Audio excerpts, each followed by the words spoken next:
everybody, Dana Sparks, broker of Maximum One Greater Atlanta Realtors, and this week's contract tip has to do with completing all of the information in the financing portion of a purchase and sale agreement. If you are writing a contract on a GAR contract, then this would be all the information that you complete on the GAR Financing Contingency Exhibit, whether it be conventional, FHA, VA, USDA. And if you are writing a purchase and sale agreement on the RE forms contracts, it would be filling out all of that same information on the financing contingency portion on the actual purchase and sale agreement.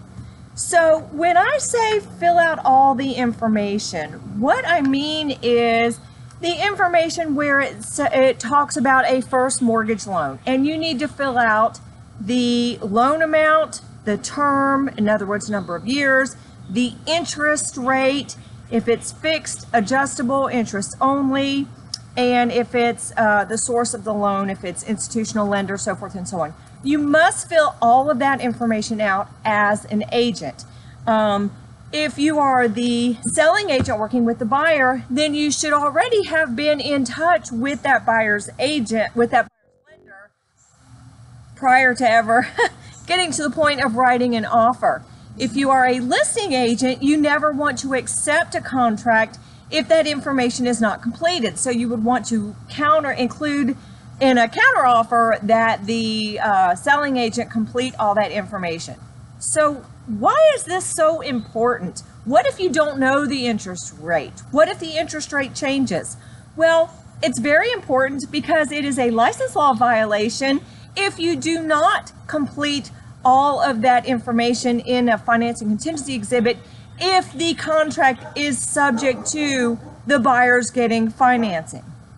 So let's think about this. The law in and of itself is Georgia Official Code Georgia Annotated Law, part of our body of license law, and it is in Title 43, Chapter 40, 25.1. So 43-40-25.1, completion of certain forms, not the practice of law, contents of certain forms.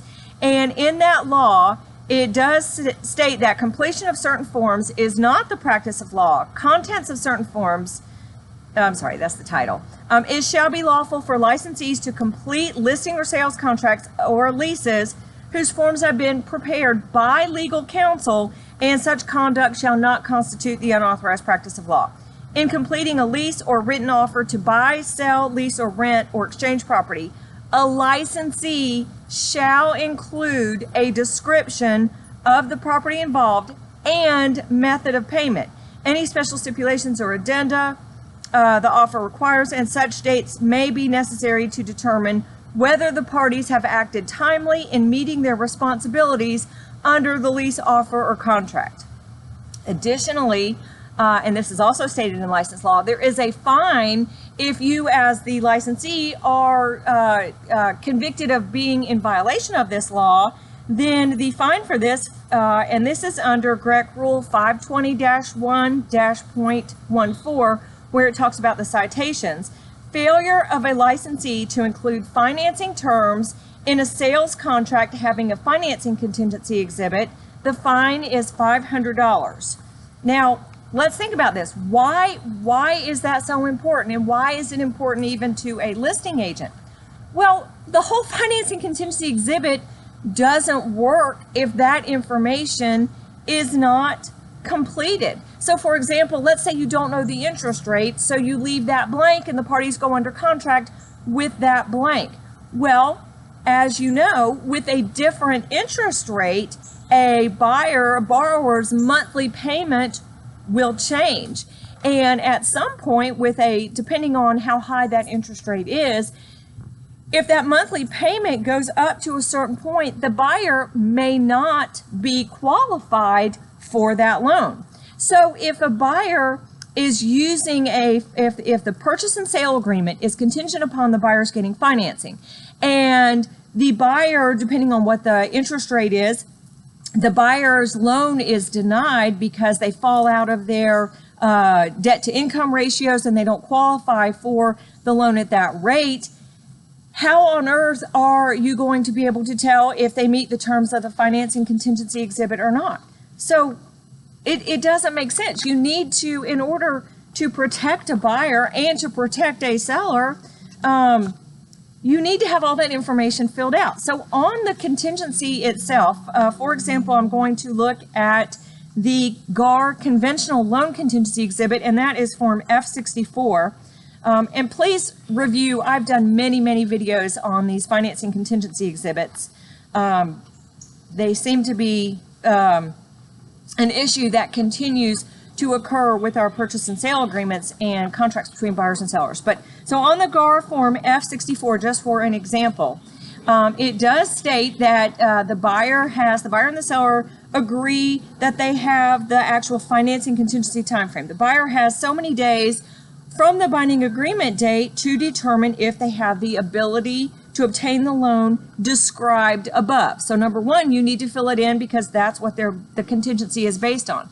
And then when it talks about the denial of the loan, it states that the denial letter must be denied for that loan. So if you leave, let's say, the interest rate blank or the down payment blank, and the parties go binding under that, there's no way of determining if a buyer met the financing contingency or not. If it's open-ended and the seller left it that way, then the buyer can get out on any loan denial letter of any loan that they pursue, regardless of what was written on the paper, because it's open-ended. Now, in the RE Forms contract, again, the same thing on the actual purchase and sale agreement. It is on page 2 where it talks about financing contingency, and it says if that the contingency expires at 11:59 p.m. on the day that is so many days from the acceptance date, which in the RE contract forms is the same concept as the binding agreement date. If the buyer, and anyway, it goes on, and then there is a section where the contract is contingent upon the buyer's ability to obtain third-party first mortgage loan to be secured by the property in a principal amount of, and again, you must fill out the terms, the principal amount or dollar amount or percentage of the purchase price being amortized over a term of so many years. You need to have the amortization time frame and what the interest rate is, if it's adjustable, if it is fixed, and so forth and so on.